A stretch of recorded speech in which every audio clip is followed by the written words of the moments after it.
May mga lalaki na hindi kailanman humahabol, pero sila ang kusang hinahanap, hindi dahil sa hitsura, yaman o matatamis na salita, kundi dahil sa presensya nilang hindi kayang baliwalain. Kapag dumating sila, tumitigil ang ingay. Kapag nagsalita, may bigat ang katahimikan. Ito ang uri ng lalaking hindi nangangako, pero pinaniniwalaan. Hindi nagmamayabang pero iginagalang. Hindi naniligaw sa pamamagitan ng salita, kundi sa tibay ng ugali. Sa mundong puno ng pagkukunwari at pag-arte, kakaunti ang lalaking may kakayahang umibig nang hindi kinakalawang ang dangal. Ang tunay na halina ay hindi sa pabango, regalo o matatamis na mensahe, kundi sa kung paano ka nananatiling buo kahit winawasak ng mundo. Sapagkat ang babae, sa kaibuturan niya ay hindi naghahanap ng perpekto. Hinahanap niya ang lalaking kayang maging sandigan. Sa oras ng pagguho, hindi ang lalaking maglalaho kapag dumilim ang paligid. Tulad ng sabi ni Marcus Aurelius, huwag mong hangarin na ang mga bagay ay mangyari ayon sa iyong kagustuhan. Hangarin mong mangyari ang mga bagay ayon sa nararapat at magiging payapa ka. Ang kapangyarihan ng isang lalaki ay hindi sa kontrol sa iba, kundi sa disiplina sa sarili.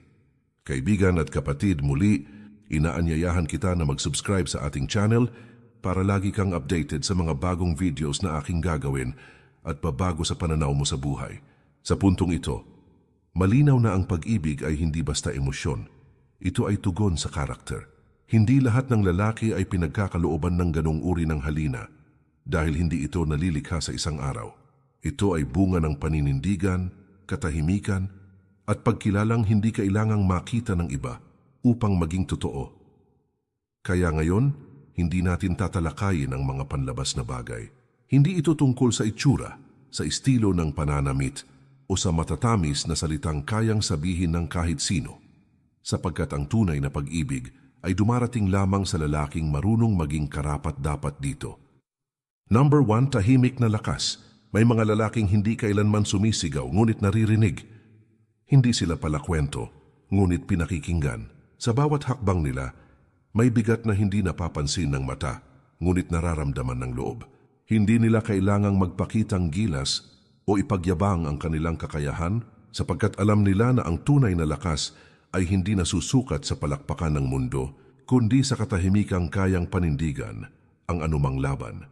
Kapag humarap ang iba sa kaguluhan, sila ang nananatiling panatag. Habang ang marami ay natataranta sa problema, sila ay kumikilos sa ilalim ng katahimikan, nagmamasid, nagdedesisyon, naghihintay ng tamang sandali para kumilos. Hindi sila agad sumusugod. Ngunit kapag sila ay kumilos, malinaw ang direksyon. Ang ganitong lalaki ay hindi basta lumalaban para manalo, siya ay lumalaban para manatiling buo ang dangal. Hindi nila hinahabol ang atensyon ng iba dahil nauunawaan nila na ang respetong hiniling ay walang halaga kumpara sa respetong kusang ibinibigay.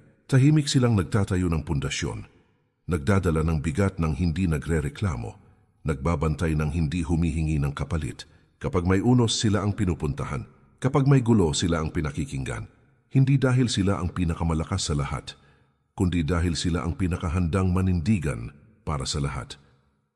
Sa mata ng isang babae, ang ganitong uri ng katahimikan ay hindi kahinaan, kundi katiyakan, sapagkat sa piling ng isang lalaking tahimik ngunit matatag, may kapayapaang hindi kayang ibigay ng matamis na salita.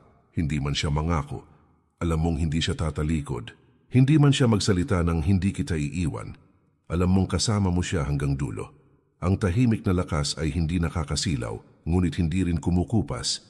Hindi ito pumupuno ng silid sa ingay, ngunit pinupuno nito ang loob ng tiwala.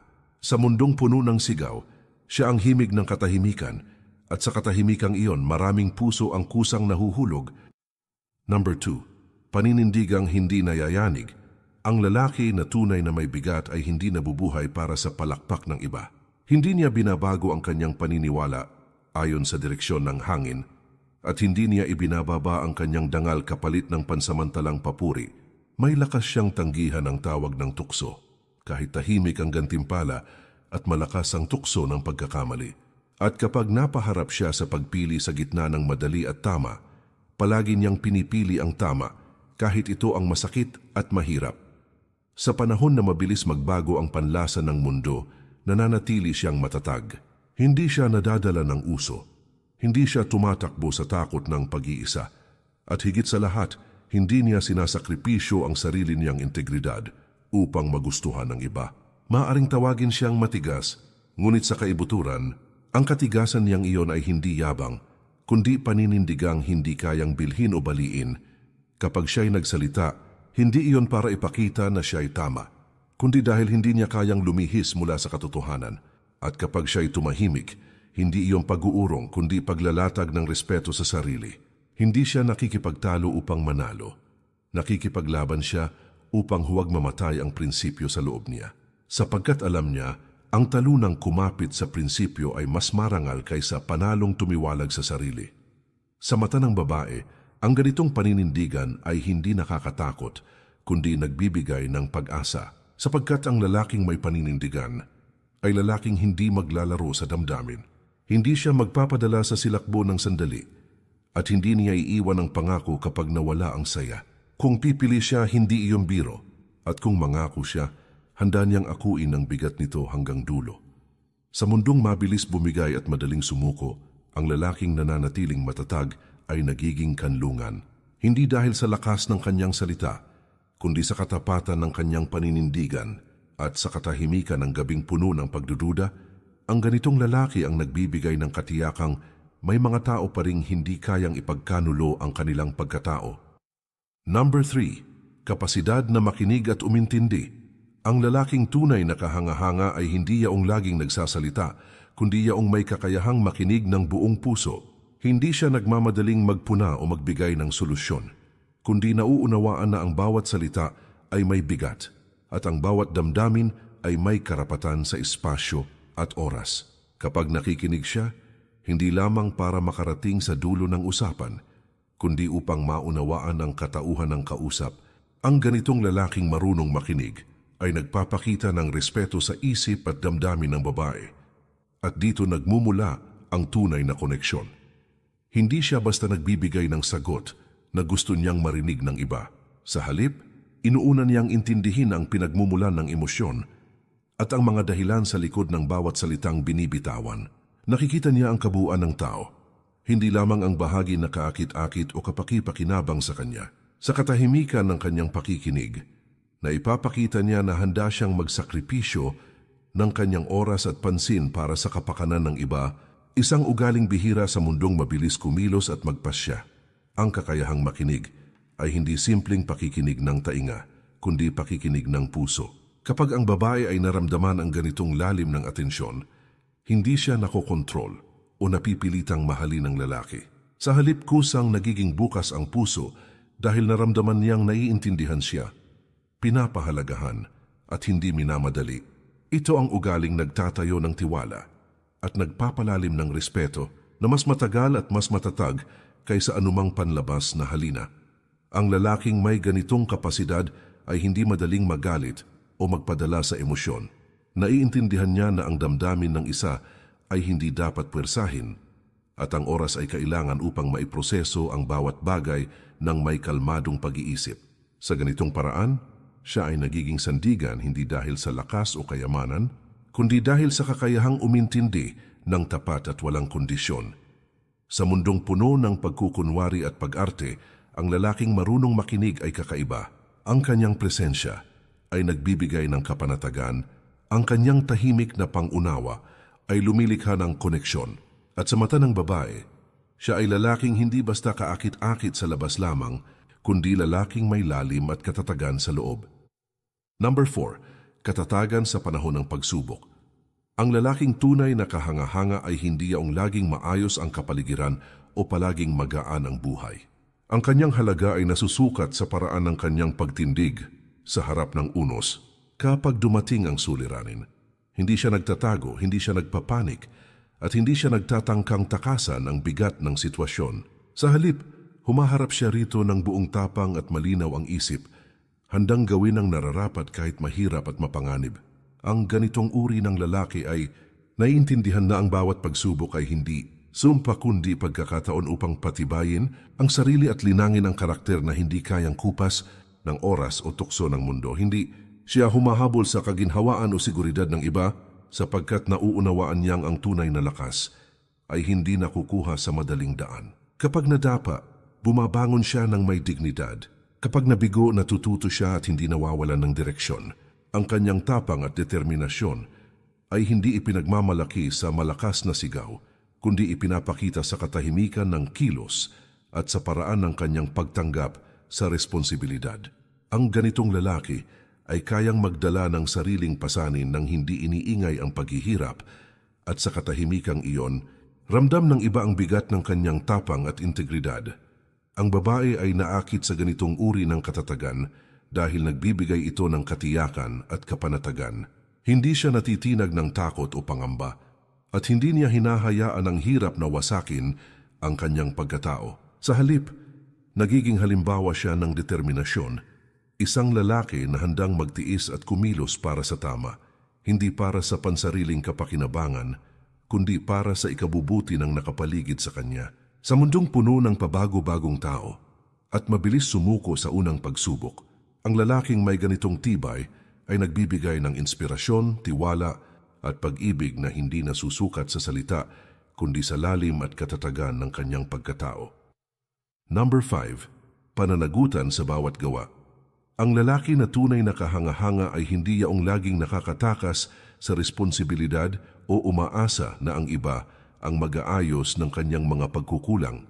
Naintindihan niya na ang bawat aksyon, bawat desisyon at bawat salita ay may kaakibat na epekto hindi lamang sa kanya kundi sa paligid niya. Hindi siya natatakot aminin ang pagkakamali at hindi niya binabaliwala ang pananagutan. Sa halip, tinatanggap niya ito ng buong puso at ginagawa ng paraan upang maitama ang mali. At sa proseso, pinapakita niya ang tibay ng kanyang karakter at integridad. Kapag may nagawang mali, hindi siya nagtatangkang ipagtakpan o ipagwalang bahala ang epekto nito. Nakaharap siya sa katotohanan, tinatanggap ang mga kahihinatnan, at kumikilos upang ayusin ang sitwasyon ng may kalmadong isip at tamang pag-iisip. Ang ganitong lalaki ay hindi lamang pinagkakatiwalaan kundi hinahangaan. Hindi niya hinahayaan ang ego o pride na hadlangan ang pagwawasto sapagkat nauunawaan niya na ang tunay na lakas ay nasa kakayahang harapin ang sariling kahinaan at baguhin ang sarili para sa tama. Ang babae ay naaakit sa lalaking may ganitong pananagutan sapagkat nagbibigay ito ng katiyakan at tiwala. Alam niya na ang salita at pangako ng lalaki ay hindi basta hangin lamang, kundi may bigat at may paninindigan. Kapag siya'y kasama, ramdam niyang hindi siya pababayaan sa oras ng kagipitan at hindi siya ipagkakait ang katarungan sa mga sitwasyon na nangangailangan ng tama. Ang lalaking may pananagutan ay nagbibigay ng kapanatagan sa puso ng babae dahil alam niyang may lalaking handang humarap sa lahat ng hamon nang may dangal at integridad. Sa mundong madaling iwasan ang responsibilidad, ang lalaking handang akuin ang kanyang pagkukulang at kumilos para itama ito ay kakaiba at bihira. Ang kanyang presensya ay nagdudulot ng kapanatagan, ang kanyang kilos ay nagbibigay inspirasyon, at sa puso ng babae, siya ay lalaking hindi lamang kaakit-akit sa panlabas, kundi lalaking may bigat at lalim sa loob. Ang pananagutan ay hindi lamang tungkulin. Ito ay pagpapakita ng karakter, lakas at kakayahang magmahal ng tapat at buong puso. Number 6. Pagpapakumbaba sa kabila ng tagumpay.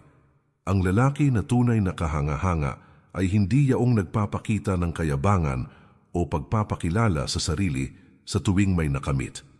Kahit tagumpay at karangalan ng kanyang tangan, nananatili siyang payak at mahinahon.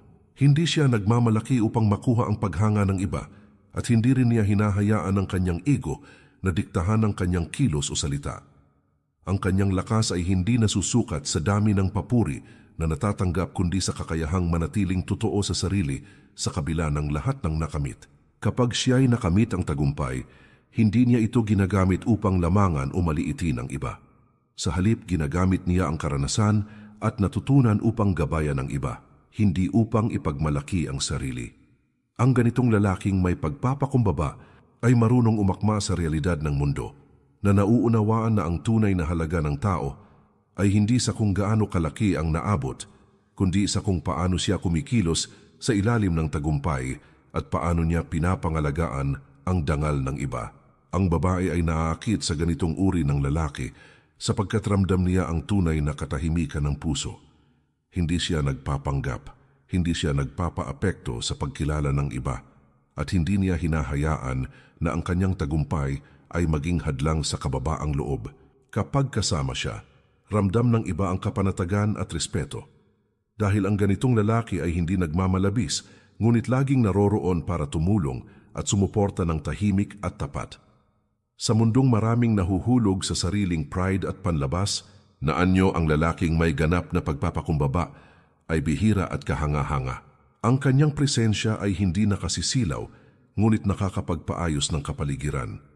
Ang kanyang katahimikan at kababaang loob ay nagbibigay ng inspirasyon, tiwala, at higit sa lahat, nagpapakita ng lalaking hindi lamang kaakit-akit sa panlabas, kundi lalaking may lalim, integridad, at kakayahang magmahal ng tapat sa puso ng babae at sa mundo sa paligid niya. Number 7. Katapatan sa sarili at sa iba.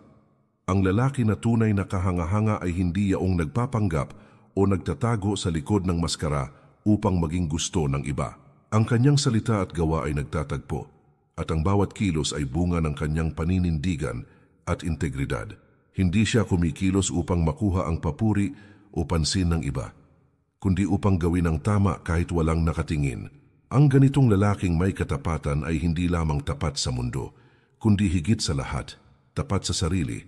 Alam niya kung sino siya at ano ang kanyang pinaniniwalaan. Kapag siya'y nagsabi, maaasahan ito. Kapag siya'y nangako, hindi nagbabago ang kanyang salita sa unang pagsubok o tukso. Ang ganitong lalaki ay hindi naglalaro sa damdamin ng iba, hindi nagpapanggap sa harap ng babae, at hindi nag-aalok ng ilusyon.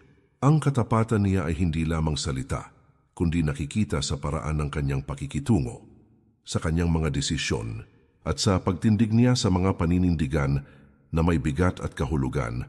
Ang babae ay naakit sa ganitong uri ng lalaki sapagkat nagbibigay ito ng katiyakan at kapanatagan. Alam niya na sa bawat kilos at salita ng lalaki, may kasamang integridad at tunay na damdamin. Hindi siya nagdududa sa intensyon o sa hangarin, sapagkat malinaw sa kanyang puso at isipan na ang lalaking ito ay walang ibang layunin kundi ang maging totoo sa sarili at sa relasyon. Ang ganitong katapatan ay lumilikha ng pundasyon ng tiwala na hindi basta natitinag ng ingay o tukso ng mundo. Sa mundong puno ng panlilinlang, pagkukunwari at kasinungalingan, ang lalaking tapat ay kakaiba at bihira. Ang kanyang presensya ay nagbibigay ng kapayapaan at seguridad. Ang kanyang mga salita ay may bigat, at sa puso ng babae, siya ay lalaking hindi lamang kaakit-akit sa panlabas, kundi lalaking may lalim, paninindigan, at kakayahang magmahal ng tapat, buong puso at walang pag-aalinlangan. Number 8. Kakayahang magparaya ng hindi nawawala ang dangal. Ang lalaki na tunay na kahanga-hanga ay hindi yaong laging nagpupumilit na mapunta sa kanyang gusto o laging pinipilit ang sariling kagustuhan. Naiintindihan niya na may panahon at lugar para sa bawat bagay, at ang pagpaparaya ay hindi tanda ng kahinaan kundi bunga ng tunay na lakas at malalim na pangunawa. Kapag siya'y handang bumitaw sa maliit na alitan o pansamantalang kagustuhan, hindi niya ito ginagawa upang manalo sa argumento o makuha ang simpatya ng iba, kundi upang mapanatili ang kapayapaan, respeto at dignidad ng lahat ng kasangkot. Ang ganitong lalaki ay may kakayahang tumingin sa kabuuan at hindi sa sariling pakinabang lamang. Alam niya na ang pagmamay-ari ng galit, sama ng loob, o pagnanasa sa pagkontrol ay nagpapahina sa tao, at sa halip pinipili niyang gumalaw ng may kababaang loob at may tamang timbang sa bawat desisyon. Kapag may hindi pagkakaintindihan, hindi siya agad nagre-react ng emosyonal o padalos-dalos. Pinipili niyang unawain ang pinagmumulan ng tensyon at sa pamamagitan ng kanyang pasensya at pag-unawa, nagiging halimbawa siya ng lalaking may kakayahang magparaya nang hindi nawawala ang dangal. Ang babae ay naakit sa ganitong uri ng lalaki sapagkat sa kanyang paraan, nararamdaman niya ang kapanatagan at proteksyon na hindi nakasalalay sa lakas o yaman, kundi sa katalinuhan at tamang disposisyon ng lalaki. Ang pagpaparaya ng isang lalaki ay hindi nangangahulugang siya ay mahina.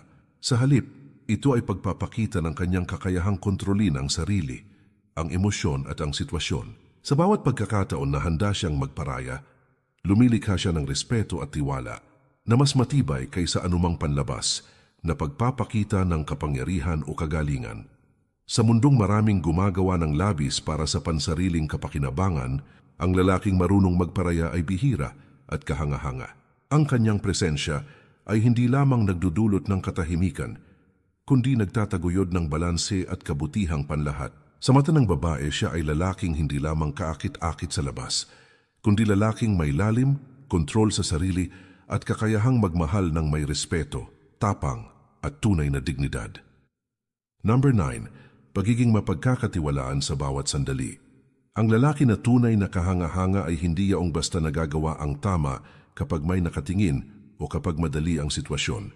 Ang kanyang halaga ay nakikita sa paraan ng kanyang pagtupad sa mga pangako at sa pagiging tapat sa salita at gawa sa lahat ng oras, sa harap man ng ibang tao o sa katahimikan ng kanyang sariling isip.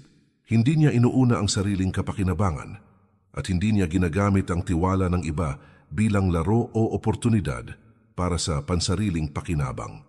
Ang ganitong lalaki ay may kakayahang manatiling matatag at maaasahan kahit sa mga sandaling walang pumapansin, at sa katahimikang iyon, tunay na nasusukat ang lalim ng kanyang pagkatao.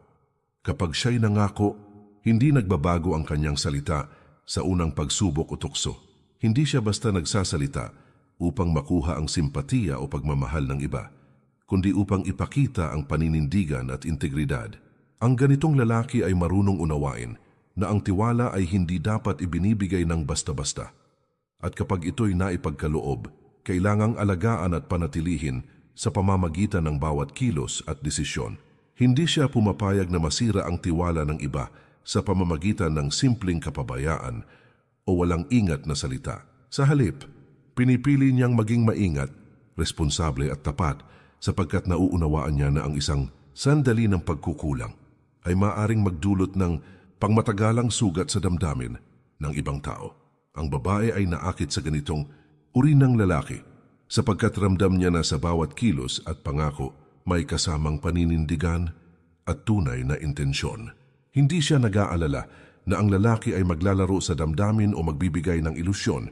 Alam niya na sa kanyang piling, may lalaking maaasahan sa oras ng kagipitan, may lalaking mananatiling tapat sa bawat salita, at may lalaking hindi kukupas sa mata ng oras.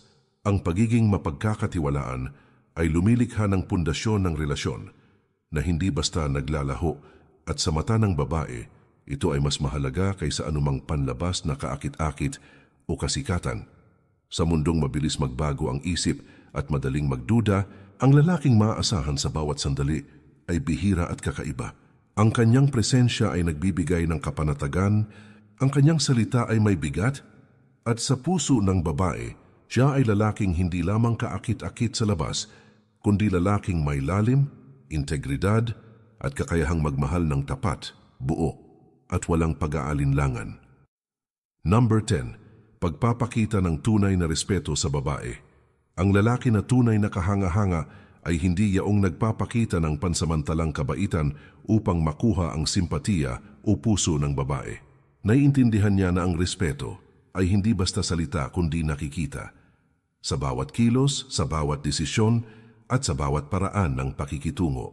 Hindi niya hinahayaan ang sariling kagustuhan o kapritsyo na sirain ang dignidad ng babae, at sa halip, ipinapakita niya ang tunay na halaga ng respeto sa pamamagitan ng pag-unawa, pakikinig at pagkilos ng may integridad. Ang ganitong lalaking may respeto ay hindi lamang nagpapahalaga sa babae bilang kaagapay o kasama, kundi kinikilala ang kanyang buong pagkatao at karapatan bilang tao. Kapag may hindi pagkakaunawaan, hindi siya nagmamadali sa hatol o pagbibigay ng solusyon. Pinipili niyang unawain ang pinagmumulan ng damdamin at kumikilos ng may tamang timbang at konsiderasyon. Alam niya na ang tunay na respeto ay hindi ipinapakita sa pamamagitan ng pagbibigay ng lahat ng gusto ng babae, kundi sa kakayahang igalang ang kanyang mga desisyon, espasyo at hangarin. Sa ganitong paraan, ang respeto ay nagiging pundasyon ng tiwala, pagmamahal at koneksyon na hindi madaling maglaho sa unang pagsubok o tukso ng mundo.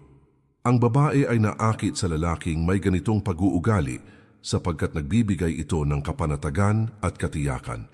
Alam niya na sa piling ng lalaki, hindi siya mapapababa o mapipilit sa bagay na labag sa kanyang kalooban. Hindi siya nagdududa sa intensyon o sa layunin ng lalaki sapagkat ramdam niya ang sinseridad sa bawat kilos, salita at pagtingin. Ang ganitong respeto ay hindi lamang lumilikha ng malalim na koneksyon, kundi nagpapalago ng pagmamahal na may pundasyon sa integridad at tunay na pag-unawa. Sa mundong maraming gumagamit ng kabaitan bilang taktika at panlabas na kaakit-akit upang makuha ang pansin, ang lalaking tunay na may respeto ay bihira at kahanga-hanga. Ang kanyang presensya ay nagbibigay ng seguridad at kapayapaan. Ang kanyang kilos ay nagpapakita ng tunay na lakas. At sa puso ng babae, siya ay lalaking hindi lamang kaakit-akit sa panlabas, kundi lalaking may lalim, paninindigan at kakayahang magmahal ng tapat, buong puso at may dignidad. Ang tunay na lalaki ay hindi nasusukat sa panlabas na anyo, sa yaman o sa mga salita lamang. Ang kanyang halaga ay nakaugat sa karakter, paninindigan at integridad na hindi kumukupas sa harap ng tukso o kaguluhan ng mundo. Ang 10 ugali na tinalakay natin ay hindi simpleng paraan upang mapasaya ang babae, kundi mga tanda ng lalaking may lalim, may tibay sa loob at may kakayahang magmahal ng tapat at buong puso. Ang ganitong lalaki ay hindi nagmamadali, hindi nagpapanggap, at hindi hinahayaan ng mundo na baguhin ang kanyang prinsipyo. Sa katahimikan ng kanyang pagkilos, sa timbang ng kanyang salita, at sa tapang ng kanyang paninindigan, lumilikha siya ng presensya na hindi malilimutan at nagiiwan ng epekto na tumatagal. Tulad ng sabi ni Epictetus, ang hindi mo kontrolado ay huwag mong alalahanin. Ang nasa iyong kamay, gawin mo ng may dangal at kahusayan. Sa parehong paraan, ang lalaki na may ganitong karakter ay hindi hinahabol ang papuri o pansin ng iba, kundi pinapanday ang sarili sa disiplina, kababaang loob at prinsipyo sapagkat alam niyang dito nagmumula ang tunay na halina at respeto. Ang ganitong lalaking may bigat ay bihira at sa kanyang presensya natututo ang iba kung paano mamuhay ng may dangal at pagmamahal. Kaibigan at kapatid, muli inaanyayahan kita na mag-subscribe sa ating channel para lagi kang updated sa mga bagong videos na aking gagawin at babago sa pananaw mo sa buhay. Sa bawat video, sisikapin nating hubugin ang isip at puso upang mas maunawaan ang mundo, ang sarili at ang sinserong pagmamahal na walang kapantay. Maraming salamat po. Mag-ingat po tayo palagi at kay Lord palagi ang papuri.